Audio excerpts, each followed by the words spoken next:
একটা হুরের নাম বলছি হাদিস থেকে, সহিহ মুসলিমের বর্ণনা। যুবকরা খুব খুশি, মুরব্বীরা মাথা নিচু করে আছে। আচ্ছা, মুরব্বীরাও শোনেন, সবাই পাবে। আর আপনারা যারা মুরব্বী আব্বা জানরা আছেন, আপনার মুরব্বী হয়ে জান্নাতে যাবেন না। আপনি যখন জান্নাতে যাবেন, তাগড়া যুবক করে আল্লাহ আপনাকে জান্নাতে পাঠিয়ে দিবে। সুবহানাল্লাহ পড়েন। তার নাম হচ্ছে আয়না। নাম কি?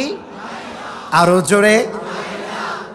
এত সুন্দরী হবে সে, তার হাদিস থেকে বলছি, মুসলিমের বর্ণনা, সহিহ মুসলিমের বর্ণনা। তার ডান পাশে থাকবে 70,000 হুর দাসী, তার বাম পাশে থাকবে 70,000 হুর দাসী, তার সামনে বডিগার্ড হিসেবে থাকবে 1,40,000 হুর দাসী। এত আস্তে সুবহানাল্লাহ পড়লেন। তার চোখগুলো হবে ডাগর ডাগর চোখ। যখন সে জান্নাত থেকে বের হবে, একটা অ্যানাউন্সমেন্ট দিবে। এটা শুনলে আমার খুব ভালো লাগে। এই অ্যানাউন্সমেন্টের সঙ্গে আমার একটা মিল আছে।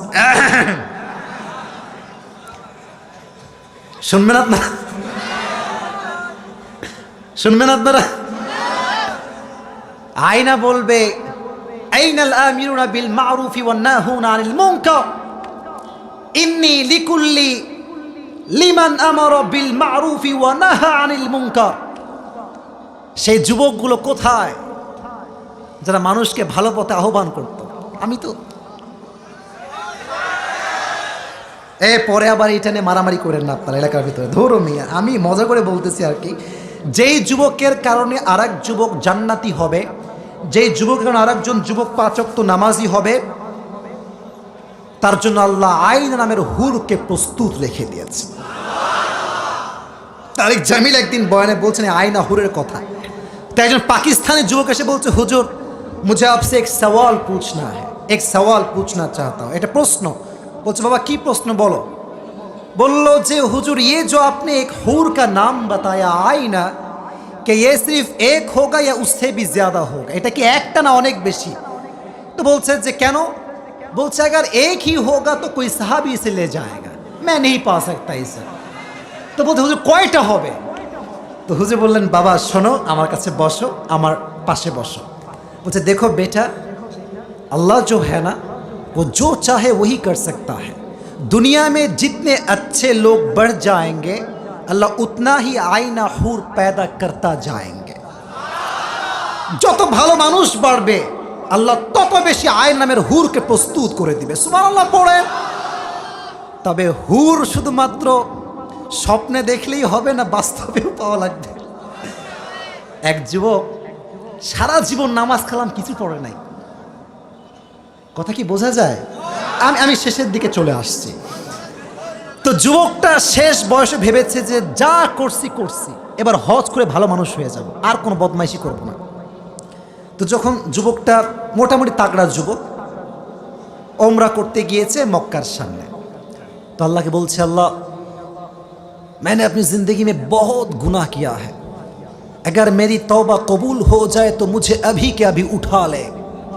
আল্লাহ, আমি যদি তওবা কবুল হয়ে থাকে আমাকে এখনই মরণ দাও, মৃত্যু দাও। তো বেচারা 7 তওয়াফ করে আসছে অলরেডি। আর দেখবেন বাইতুল্লাহর যে চত্বরটা, উপরে কিন্তু ছাদ নাই, ঠিক আছে না? উপরে দেখবেন রোদের তাপ পুরো হাজিদের চাঁদের উপরে এসে পড়ে, চান্দু গরম হয়ে যায় একেবারে। তো যুবকের অবস্থা খুবই খারাপ। 7 তওয়াফ করে আসছে, আরও রোদ। ওই দোয়া করার সঙ্গে সঙ্গে রোদের তাপে অজ্ঞান হয়ে পড়ে গেছে।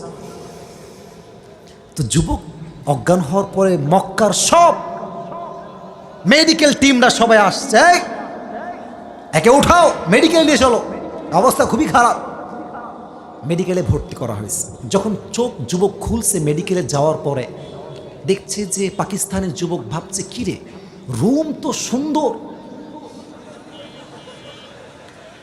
চতুর্পাশে সাদা, বেড সাদা, রুম সাদা, দেওয়াল সাদা, বালিশের কভার সাদা, হিসাব মিলছে না। একটু পরে উঠেছে, উঠে একটু চোখ তুলে তাকাইছে গেটের দিকে, দেখছে অনেকগুলো মেয়ে বসে আছে। এগুলো হচ্ছে নার্স। এগুলো কি মাশাআল্লাহ, সবার সাদা পোশাক, নার্স দেখবেন হোয়াইট কালারের ড্রেস পরে। তো যুবক বলছে ইয়ার জান্নাত ভি আ গিয়া, হুর ভি আ গিয়া। যুবক অনেক খুশি। তো আসলে কি যুবক জান্নাতে গিয়েছে না মেডিকেলের রুমে? তো যুবক ভাইয়েরা, জান্নাত পেতে চাইলে শুধু ওয়াজ শুনলে হবে না, ফজরের নামাজটা জামাতের সঙ্গে আদায় করতে হবে, ঠিক না বলো? আমি আশা রাখছি আগামীকাল থেকে নীলফামারীর এই প্রত্যেক এলাকার মসজিদে মসজিদে যুবক দ্বারা ভরপুর হয়ে যাবে। রাজি আছেন তো ইনশাআল্লাহ? আর যারা, লাস্ট মেসেজ, যারা জান্নাতের হুর পেতে চাও, দুনিয়াতে বেশি বেশি প্রেম করবা। হ্যাঁ না না? হ্যাঁ না না? শোনো, যদি আচ্ছা আমার একটা সমস্যা আছে। দেখেন 1 ঘন্টা কতগুলো হাদিস বললাম, কতগুলো আয়াত বললাম, হিসাব আমার কাছে নেই। অহংকার করছি না, শো অফও করছি না। আপনি দেখবেন আমি যখন ওয়াজের মাঝখানে জাস্ট 30 সেকেন্ড যুবকদেরকে নিয়ে বলবো, ওই টিকটকার যারা আছে এটা নিয়ে এমন ভাইরাল করবে, আর আমার মতো দাড়ির টুপিওয়ালা হুজুররা বলবে যে আসিফ হুজুর খালি প্রেমের ওয়াজ করে। আপনারা আমার চাক্ষুষ সাক্ষী। আজকে আমি বাড়তি কথা কোনো বলছি? ফাউল কথা আজকে বলছি? প্রত্যেক দিন এই ওয়াজগুলো করি, কিন্তু সমস্যা কোথায় জানেন? এখন শর্ট ওয়াজ চলে, এখন ফুল ওয়াজ কেউ শুনতে চায় না। আপনি ফুল ওয়াজ আপলোড দিবেন, দেখবেন 10,000 ভিউ, 20,000 ভিউ। টিকটকাররা ছাড়বে, দেখবেন 10 মিলিয়ন ভিউ। তাহলে কি হয় জানেন? মানুষের নেগেটিভিটি কই থেকে আসছে? ওই 30 সেকেন্ডের ওয়াজ শুনে, 1 ঘন্টার ওয়াজ শুনে না। আরে যে 30 সেকেন্ডের মতো ওয়াজ শুনে মন্তব্য করে, তার মতো মূর্খ আল্লাহর জমিন আর কেউ হতে পারে না। ফুল ওয়াজ শুনবেন আপনি, আগে ফুল ওয়াজ শুনবেন। আজহারী যখন প্রথমে আলোচিত হয়, তার প্রথম কথাই ভাইরাল হয়েছিল গার্লফ্রেন্ড বয়ফ্রেন্ড। এখনো মনে আছে আমার নিজের মনে আছে। কিন্তু সে কি শুধু প্রেম প্রীতির ওয়াজ করছে? আমার মনে হয় আজহারীর মতো সাজানো গোছানো আলোচনা করার মতো মানুষ বাংলাদেশে বড্ড অভাব আছে, বড্ড অভাব আছে। অতএব হিংসা দিয়ে নয়, ভালোবাসা দিয়ে বিশ্বটা জয় করতে হবে, ঠিক না বলো?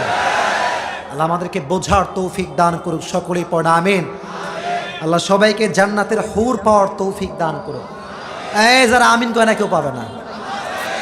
মুরব্বীরাও জোরে সোরে পড়া আমিন। তাহলে জান্নাতে যাওয়ার আমল আমরা সবাই করবো তো ইনশাআল্লাহ। 5 ওয়াক্ত নামাজ সবাই পড়বো তো ইনশাআল্লাহ। আর প্রেম প্রীতি বেশি বেশি করবো নাকি? আজ থেকে ব্রেকআপ, বলো বলো বলো বলো বলো বলো, আজ থেকে কি হবে? ইয়া তো শাদি করলো, ইয়া মুঝসে দূর হো যাও। বিয়ে করলে আমি আছি, না করলে আমার 14 গোষ্ঠী কাউকে তুমি হারিকেন দিয়েও খুঁজে পাবা না। অ্যাটিটিউড রাখবা। রাজি আছো তো ইনশাআল্লাহ?